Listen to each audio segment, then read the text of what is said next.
السلام علیکم۔ ہمدردی انسانیت کی بنیاد ہے، اخلاقیات کا جوہر ہے اور ایک ایسے جذبے کا نام ہے جو دلوں کو جوڑتا ہے، جو دوسروں کے دکھ درد کو محسوس کرنے اور ان کے ساتھ تعاون کرنے پر آمادہ کرتا ہے۔ جو دکھ میں کسی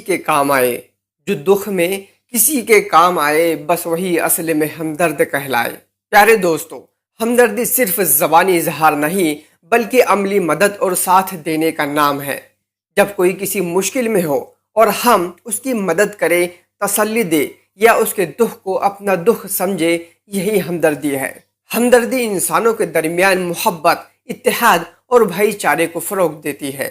ایک ہمدرد معاشرہ ہمیشہ پرامن اور مضبوط ہوتا ہے۔ ہمدردی ہمیں خود غرضی، نفرت اور تعصب سے دور رکھتی ہے۔ عزیز ساتھیو، ہمدردی کا مطلب یہ نہیں کہ آپ کے پاس دولت ہو یا طاقت ہو۔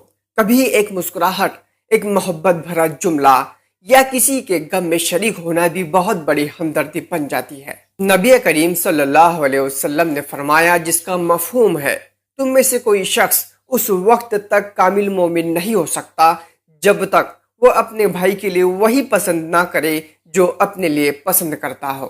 محترم حضرات، اسلام نے ہمدردی کو بہت اہمیت دی ہے۔ قرآن و حدیث میں کئی مقامات پر ہمدردی، ایثار اور دوسروں کے ساتھ حسن سلوک کا حکم دیا گیا ہے۔ نبی کریم صلی اللہ علیہ وسلم کی سیرت طیبہ میں ہمیں ہمدردی کی بے شمار مثالیں ملتی ہیں۔ آخر میں صرف اتنا کہوں گا، محبت ہو، خلوص ہو یا ہو ہمدردی، محبت ہو، خلوص ہو یا ہو ہمدردی، یہی چراغ ہے جو انسان کو روشن رکھتے ہیں۔ اللہ تعالی ہمیں ہمدردی کا جذبہ عطا فرمائے اور ہمیں انسانیت کی خدمت کرنے والا بنائے۔ آمین یا رب العالمین۔